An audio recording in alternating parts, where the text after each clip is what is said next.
So all there is, I love this subject, all there is what's happening. That's all there is what is. And what is experiencing itself. But it's not separate from the very experience. When we're waking up, we often think that we're consciousness, which is in some way separate from the experience, viewing the experience, witnessing the experience. But actually, if this is non-duality, that can't be the case, because that would still be divided.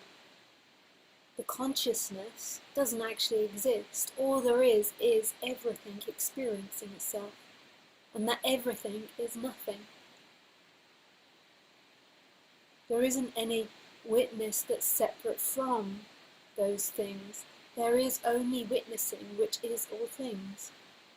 So right now you feel that you're inside the body looking out, or you're inside the body as consciousness looking out, or you're back here as consciousness looking out. But actually that consciousness is all things. There is only consciousness. Or you could say there is no consciousness. There is only everything, which is nothing. The Buddhists would say it is that emptiness is form, and form is emptiness. So, every Wednesday and Sunday, instead of going to church, I was going to say church, instead of going to church, we go to listen to non-duality. And these talks aren't about you entering into church. They're not about you getting to non-duality or getting to consciousness. They're about you remembering the church, the God, the consciousness right here. And it's not you that remembers it, although we speak a lot about you. It's that the clouds of you begin to pass and who you truly are shines through. So if you look at it like light, when the clouds are covering the sky, you can't see the sunlight. If there was only ever clouds and they never passed, you can't see where that light comes from. Yet, when it's daytime, there is light everywhere. There is light. And then as those clouds begin to pass, or those holes, you can see it penetrating through. And it's like that. You've always been that boundless freedom. You've always been that stillness experiencing itself as movement. It's just that you've been so obsessed with yourself and this story of you moving in time that you forgot about this presence that's here. It's not even you forgot about it. It's just it was forgotten. It got covered, it got veiled. There was such an intense obsession with me. And what these talks are about is that collapse of that energy that's saying, I am the clouds, I am the clouds, I am the clouds. It's not the collapse of the character stays, the character does its thing, but it's collapse of that energy that says, I am the clouds, and a movement, an energetic movement back to that freedom of who you are. And that's not an intellectual thing, that's not a wordy thing. It's energetical from being an observer that's moving in time to an observer that is timeless and not separate. And through that awakening, it does change and improve the character. Lisa is so much nicer and happier and jollier, but, it doesn't make her perfect. She can still get angry. She can still... The other day, oh my goodness, this is very funny. Me and Khaleesi got chased by a snake. It scared the shit out of me. We were walking along, and Khaleesi, as usual, she heard something in the bush, so she stuck her nose in the bush. And when normally snakes just always go away. Like I lived in Australia for 4 years, where it's like land of snakes. Some of the snakes there, if you get bitten, you can die within 20 minutes, and if it goes into a vein, within 1 minute. So I know about snakes. And this snake, I don't think they're very deadly in the south of France at all. I think they maybe hurt you a little bit, but not much. But it was just the fright of it. And so then I saw something coming at her, and she kind of jumped back. And then this snake, this huge snake, said at us both. And so I screamed at Khaleesi, "Get back!" It's always the main concern, is Khaleesi. And she ran. I mean, she was just like, there was no defending Lisa. She was like, "Fuck Lisa, I'm out of here." So she just ran. And then I stood there for a moment, not knowing what to do. And then I went, and then in my brain I thought, scream. And then I went, "Ah!" And I ran like a baby after Khaleesi, and Khaleesi pegged it through the forest. I think it chased after us for a little bit. Just a little bit. It must have just had babies. That's the only time they're vicious. They just go away the rest of the time. Unless they've just eaten as well. Yeah, so it's not, if you've got an image of being the hero-like personality, I'm going to wake up and I'm going to be the hero. I'm going to, take a bullet wound for somebody I don't even know. Then more than likely not. You'll more than likely still be human. And run when you're afraid. But it does improve. Like, I'm a lot nicer to be around, and I'm a lot more firm with what I want and what I don't want, which is easier, really. And over the years, what's happened, I've noticed over the years, is Lisa has become more and more herself. Like all those games that have been divided to be a certain way for people just begins to. But this is a never-ending process. The integration of that realization into human form is endless. It's endless. Like, it can keep carrying on. I can keep improving these dynamics and changing these dynamics. And then, like 100 generations time, it might be a whole different species that's around. You might have 2 heads and 6 legs. No sexual organs. The sexual organ is just the ears. You touch the ear and that's the sex done.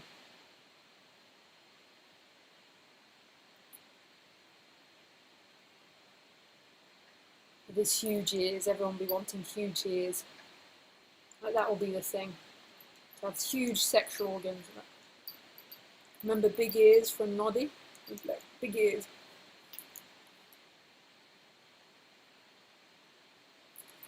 People will be getting ear extensions. But hopefully by that generation, it would be so enlightened that they wouldn't do that type of thing. Bragging and showing off and pride will have dissipated.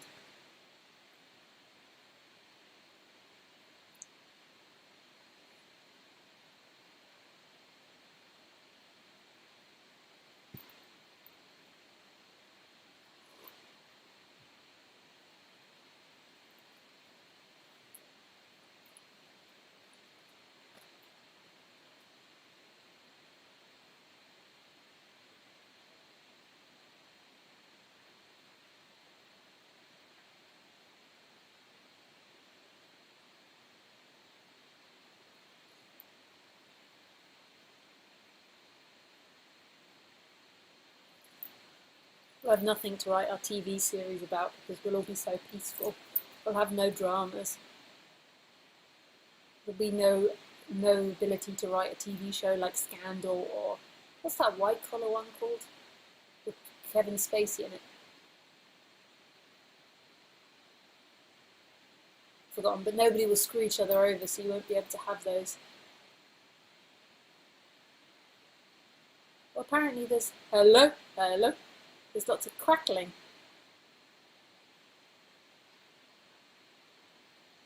I mean, my fans are going wild.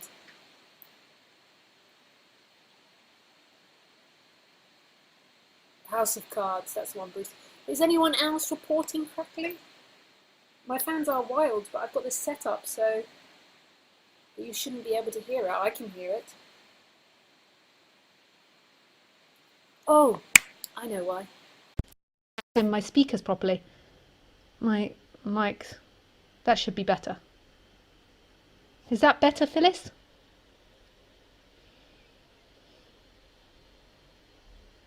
Oh, thanks, Julie. She says you look so pretty. Yes, sound is weird. Maybe the connection is bad. Yes, that helped. Oh, yeah, sorry, guys. Ah, I was just giving you great one-liners there of humour and comedy, and then you can't even hear me. What's the point? I just sit here in silence and look at you.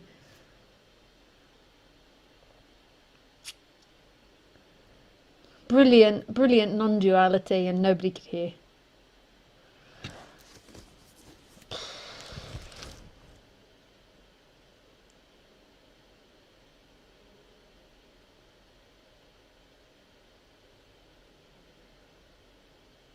So it's so exciting.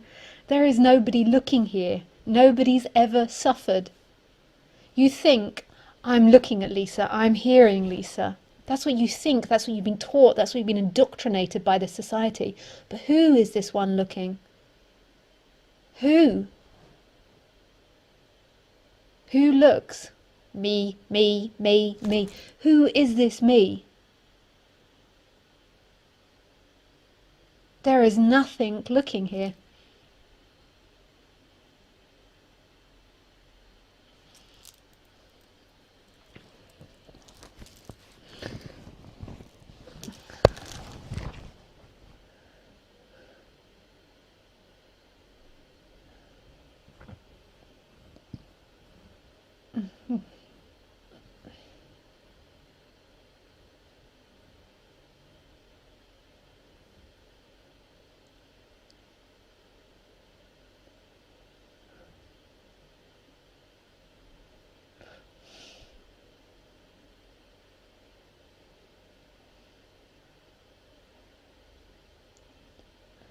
All suffering comes from this dynamic, this attachment to this personality.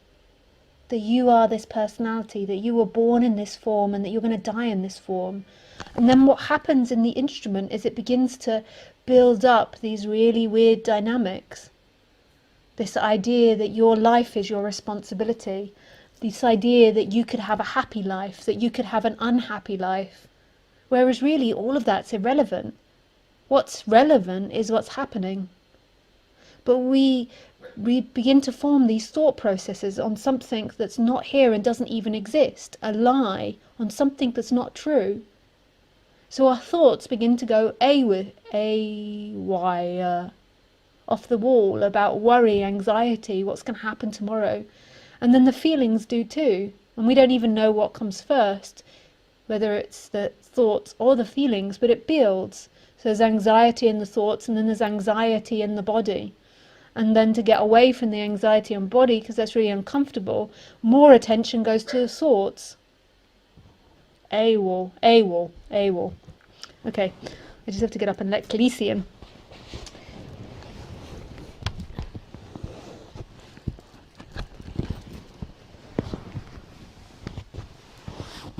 Okay, winds are coming. They're coming, sweetie. Yeah. Oh, good girl.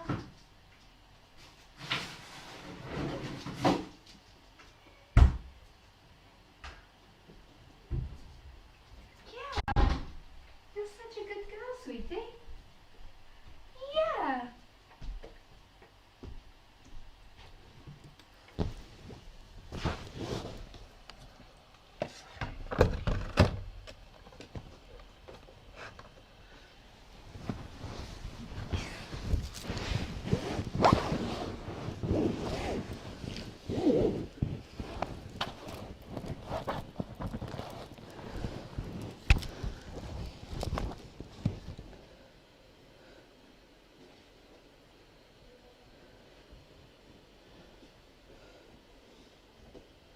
AWOL. AWOL.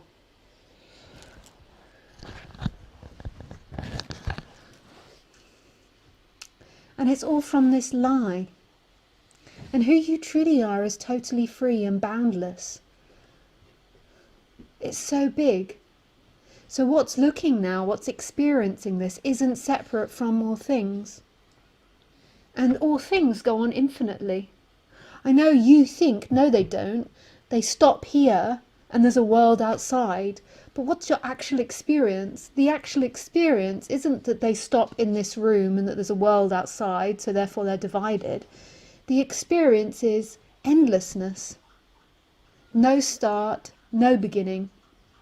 It starts and ends in time, in what you think about. It doesn't start and end right here. Right here is an endless expression of itself that belongs to no one and yet is. It's so intimate, that sense of being.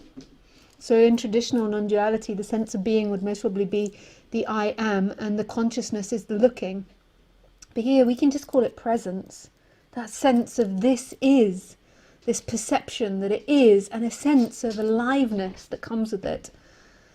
That doesn't start or stop anywhere. We think consciousness is back here looking at a separate world, but actually that presence is everywhere. It never left. What came and went was everything the human and the person thought and felt and had ideas about, and there's nothing wrong with that. That doesn't need to stop. It's like Lisa tells stories about what she's done or not done, or I tell stories, whatever way you want to put it, but that's not who you are. That's not the experience. That's an experience. Who you are can never be killed, never be harmed, and is absolute perfection and absolute love.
What the human is interested in on the human level is getting its wants and needs met. When it believes that is who it is, then it's always seeking to get them met. It's always trying to get them met. Because it believes that it will find a completion. It believes it will find itself in getting its wants and needs met. When that seeker drops away, then the wants and needs carry on, but they're no longer that important because you can't get completed by them. But that's what the human is on the human level. So the human is always about getting its needs and wants met. So everything is always about yourself as a human. It's the same with every animal, with a tree. The tree doesn't grow for other trees. Ultimately, it's supporting and helping other life, but it's just growing for itself. So the human is interested in itself and getting its pleasures met. Yes, you can come up, but no farting. Yeah, you can come up. You can come up. Come on then. Up you go. Come on. But no farting, sweetie. Come on.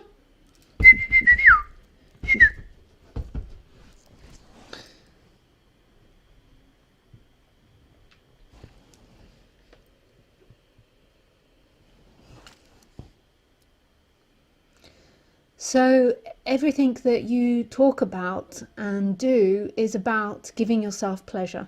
Everything on the human level, enlightened or not enlightened. When you're not enlightened, that pleasure is too important, and therefore you'll do really abnormal things in order to get pleasure, like screw other people over, not care about other people, bully other people, be aggressive, all sorts of things when you're identified. When you're not, it's not that important pleasure. Pleasure is the way the body functions, but it doesn't complete you in any way, that pleasure.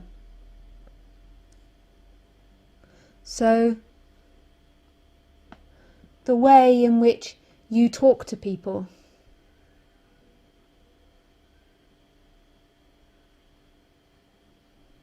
The way in which you tell your stories, it's all about giving you pleasure. You might not know it.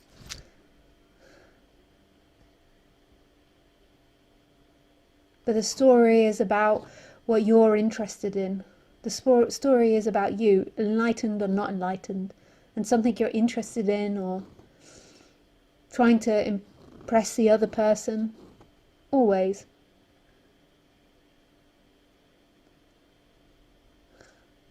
Trying to inform the other person. But all of this gives a sense of satisfaction, gives nice feelings. And sometimes we are doing things to get rid of bad feelings, but sometimes doing that, especially when you're identified, it actually increases the bad feelings. So when they used to teach me theatre writing, I was originally trained in theatre writing, they used to teach that you write every scene through motivation. So what's the motivation of the character in this scene? So it's all about, when you write drama, about the motivation of what that person can get.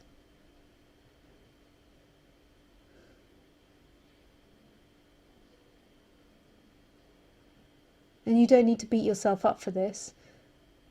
I once decided when I was younger, when I was about 22, that I wanted to write an enlightened person that had no wants or desires, and it was impossible. Even keeping him still was a want, a desire to stay still. No matter what I did, I couldn't not write him in with wants or desires. And that's the same with all of them. This gives me immense pleasure to share this subject. If it gave me pain, I wouldn't do it. Although sometimes, not the live streams, but sometimes with the social media stuff, it's like social media gives people, because they're not seeing that person in face, because they would never do it face to face, it's like it gives people the permission to let their dark side out. They're like, ah, ah. She says she's a vegetarian. Ah! How dare she? But I love speaking about this subject. I have recently thought about trying to come totally off social media, but it's hard.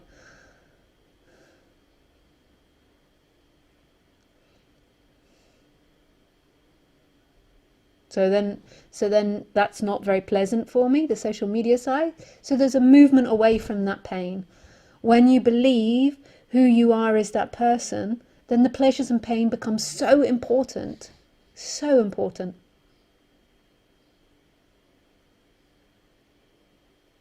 You become obsessed because you believe that if you get enough pleasure, if you get the right pleasure, if you line your life up correctly, if you line yourself up correctly, you'll suddenly be in the infinite bliss that you want to be in. But what you want to be in is actually what you're in already. It's just you're looking out, trying to look outside in the next moment. You're trying to find the stillness, the infinite, the freedom you're looking for. You're trying to find it in something that will never exist, and that's the future. It's always now.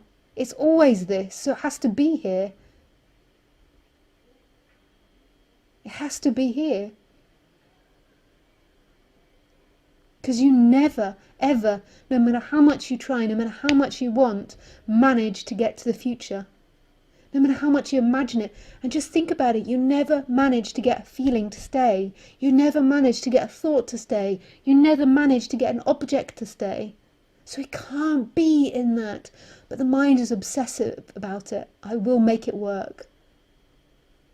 I will make it work. And then it thinks enlightenment. But it still believes enlightenment is the end of anger, say, or the end of sexuality, or the end of da-da-da-da-da-da-da. But that's a thing, that's something appearing in this, so that cannot be it. Because everything can happen in this. Everything.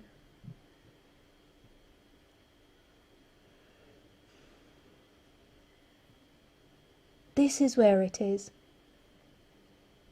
You've been told so many times by society, even by religion, that freedom is in God, and God lives in a church on top of a hill. by the ocean, and you have to get there, and you have to pray there, and you have to hope that God will let you in. You've been told that so many times. You're obsessed with that storyline, you're obsessed with that drama. But that church, that God that's on top of a hill by the ocean is right here in you now. That freedom that you're looking for is always here. Always here. It's that which is experiencing itself. Not the person comes and goes. Not a feeling, that comes and goes. Not a sensation that comes and goes. What doesn't come and go?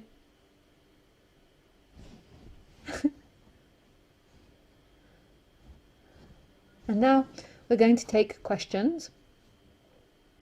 And